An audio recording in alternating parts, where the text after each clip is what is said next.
What's good, people? This is about that time to randomly relate, reverse rants, no hate. So, I was listening to a video of Malik Scott, and Malik Scott is basically blaming fighters for Deontay Wilder's lack of activity.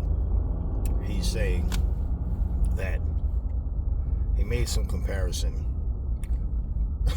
He made a comparison of really, I gathered what he was trying to say, but it was just weird the way he worded it. But it still doesn't add up to what the real reasons are. And he made a comparison about Deontay's inactivity.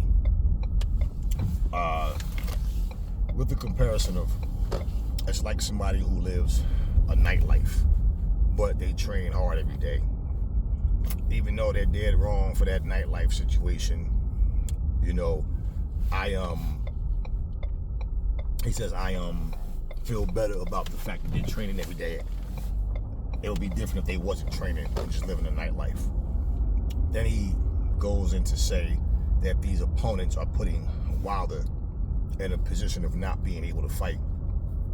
Then he makes a,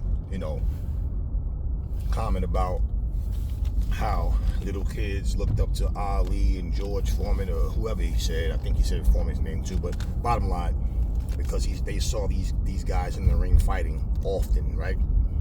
And then he turns around and he says that the kids now may be denied that because they look and they want to see their favorite fighter and they can't see the fighter. And it's like, okay, but you didn't see Muhammad Ali and George Foreman and these guys refusing fights because people wanted to get paid, and be able to eat too.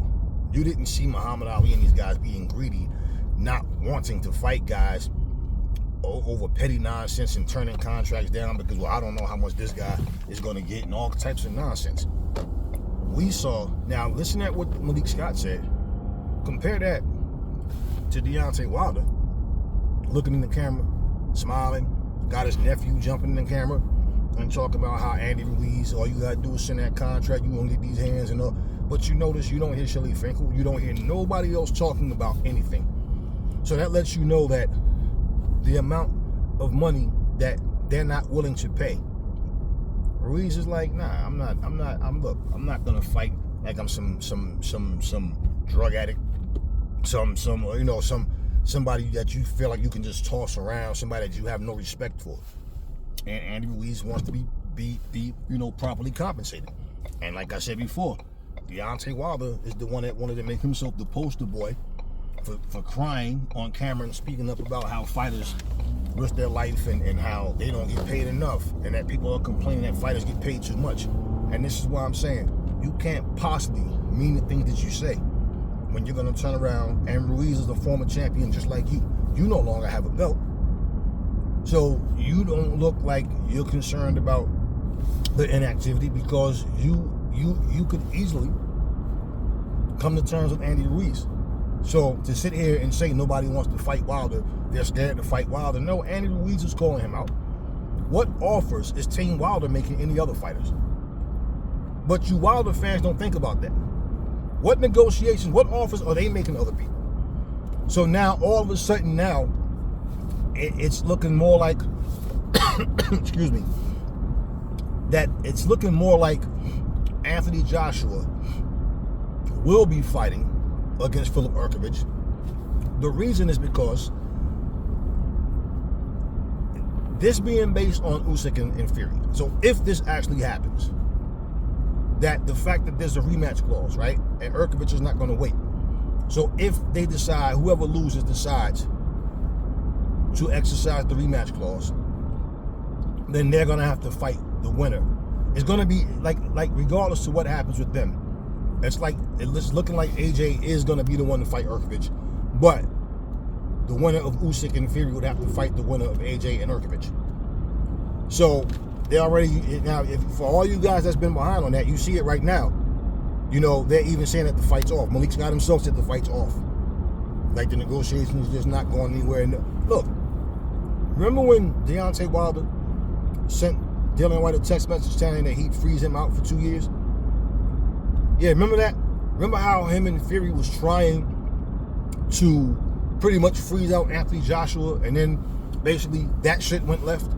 See, when you do dirty deeds, it comes back to you one way or another. And let's not forget something, because this is something nobody seemed to want to remember and bring up. Deontay Wilder was talking about fighting Francis Ngannou before Tyson Fury was. But Fury was the one that secured that bullshit fight instead of Deontay Wilder. So, that being said, Deontay Wilder is trying to have nothing but mega money fights. Okay, so if there's a title involved, he might be willing to take a little less. Who knows? I don't know.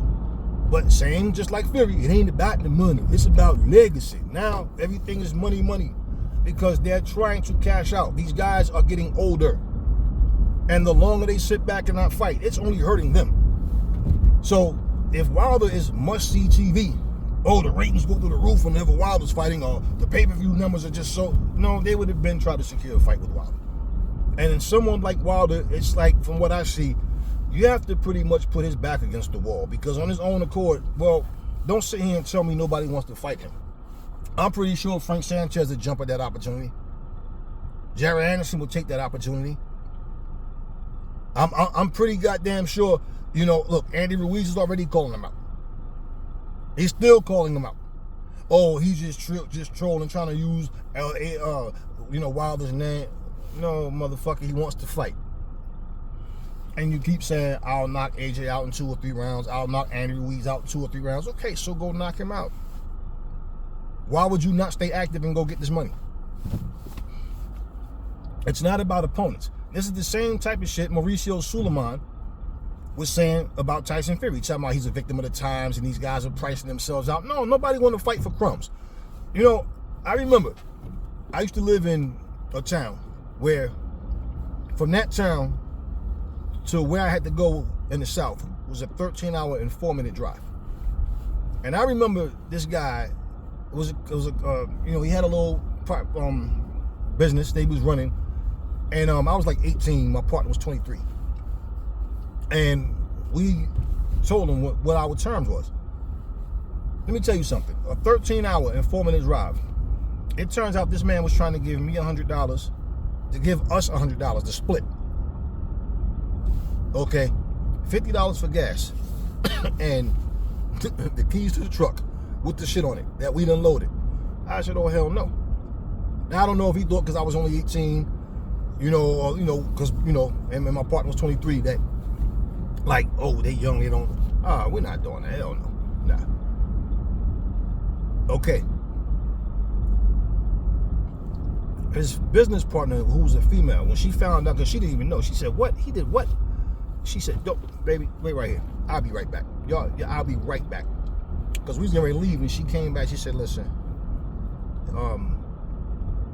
300 for you, 300 for you. Here's 200 for gas. If y'all need anything else, let me know. I said, nah, we good. We're good. For what we was doing, I was like, I told him, no, you give me 100 and him 100, and then you gonna give us like something for gas. So she said, whatever come out of gas, whatever is left is yours. Because we know, and we talking about a long drive. Okay, you understand what I'm saying?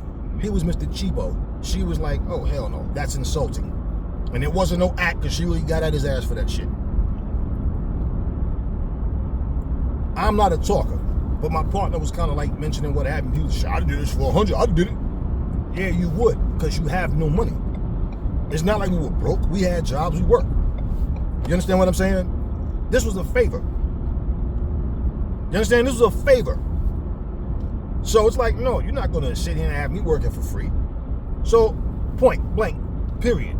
To say, Andy Ruiz, you just take whatever Wilder, oh, stop that shit. Stop that. Wilder doesn't have a fucking belt, in case y'all haven't fucking noticed. He's in the same fucking position as Andy Ruiz, former world champion. Difference with Andy is at least he won his last fights. He only got the loss to AJ. Wilder just got knocked out and got stopped. Yet, he's acting like he's in the same seat as Tyson Fury is. Like what Tyson Fury's able to do and dictate shit and hold on to a belt, and Mauricio Sulaiman take all the time you need. No mandatory, no nothing. You are the man, Fury. That's what Wilder wants. And all this turning down fights and not wanting to pay people what they deserve, well, all you basically managed to do was harm yourself. And you put your own career on hold. So now what you're seeing happening is Wilder not being in the ring, Malik Scott can make up all the excuses and blame all the fighters that he wants. But no, that's not how it works. Nobody's gonna move to your beat, man. It's not the type of thing where, well, this is Wilder. We need to let him just have his way and do what he wants. That's not how life goes, man. There's no fighter. Look. When Anthony Joshua and Fury was gonna fight, they didn't put up a fight about 60-40. You just lost 2 fights back to back. Okay? What made that situation look even worse, though, for Fury, was the same guy in Usyk that beat that beat AJ twice. Fury was trying to offer him less money. Why the fuck would Usyk take that like you doing me a favor? No, motherfucker, I'm unified. You have 1 belt. You might think you the man, I'm the man. We gonna fight for this shit, but I'm not taking no crumbs from you. And even though Usyk was basically agreeing and accepting the terms that Fury wanted, everybody knows, like I said, Fury telling you're a stupid little man. I gave you a bullshit deal and you took it. You're not a smart man. You're not a smart man. You're not a smart businessman. But you told the world you're not a businessman. You're a fighter. Anthony Joshua is a businessman and a model, right? Go figure, right? So all that being said, it comes down to what Deontay Wilder is doing by not fighting, man. He's hurting himself. And in all honesty, it doesn't matter. Like, you do all this training that Malik Scott says you're training all the time, and okay, cool. But you're doing all of this, putting wear and tear on your body, and you're not fighting anybody. How much sense does that make? How much sense does that make? So your fans could sit here and watch you hit the little foam sticks and talk about, yo, Wilder showing massive skill, more, vastly improved skills. And really, by hitting some foam sticks, you can tell all that? Okay. Superpowers. And all I'm saying, plain and simple, I don't care about all this finger pointing nonsense. The reality is, if you wanted to stay busy, you would. So all these other guys, yeah, it's hard to make fights. Now, at the same time, I'm pretty sure, and I'll say it again, if Luis Ortiz would have beat Andy Ruiz, we already had Wilder versus Ruiz by now. 3. That didn't happen. That wasn't supposed to happen. Andy was supposed to lose, but he didn't. So now you both beat the same guy. You both won your title eliminators, but there's no fight because you feel like you don't want to pay Andy what he wants. People have been doing columns on Deontay Wilder talking about how his career is just phasing out and he doesn't even realize it, which is true. I mean, how much longer do you think this man's gonna stick around? He's already like that. When it comes to Wilder, he's been like the same age for like 8 years. So whatever. Bottom line, like I said, nobody's getting younger. Everybody's getting older. Yet this guy's sitting around like you're only hurting your own career. And Malik Scott can say what he wants. What you're saying is completely different because you got in front of a camera and shut down Andy Ruiz saying he wanted too much money. Now all of a sudden, y'all. And here's the thing: this was going on when there was rumors about Anthony Joshua and AJ. In fact, even after Anthony Joshua beat Robert Helenius. So if you know that you're supposed to be fighting Anthony Joshua, that's what you would have said. Like, oh, now Andy Ruiz wants to call my name and pretend he wants to fight because he know I'm locked in with AJ. No, you was entertaining that. You just basically told him he was asking for too much money. That's how that went. So the reality is, Wilder has stalled himself out. No, you didn't get the bullshit circus show Francis Ngannou fight. You turned down Andy Ruiz. And like I said, just like when you fucking told Dillian White, I'll freeze you out for 2 years, and he showed people the text messages that you sent them, so everybody know that it's legit, that you said it, that you did it. Now you find yourself in a position where you thought you could play duck, duck, duck, goose and get the fights that you want the way you want them, and then they're like, nah, you're not that big of a deal, Wilder. In fact, you're getting older, bro. So as much as you might think that boxing needs you, We're showing you you're not special. We already done fucking gave you a hand-picked Robert Helenius as an opponent. You knocked him out in one round and you disappeared again. And he was a warrior when he fought you, but he was a bum when he fought Anthony Joshua. He was a journeyman when he fought both of you guys. Like I said from day one, all of this praising fighters, that's not my style. I don't praise anyone. I'm just telling you flat out, for you to have a mentality of, I'm cashing out. My ego don't want it to look like I'm struggling to get fights. So instead, no, they're scared to fight me. But I'm sitting here in front of a camera saying something completely different from what Malik Scott says. So we know Andy Ruiz has been calling you out and he wants to fight you. You're the one telling him he's asking for too much money. But at the same fucking time, you said it's all about legacy. It ain't about the money. Well, now you see what it's like when things don't go the way you want them to. Just saying, you and Malik Scott are not even saying the same things. Never fall in love with lies. Remember, the truth brings hate out of people, and I will catch y'all on the next video.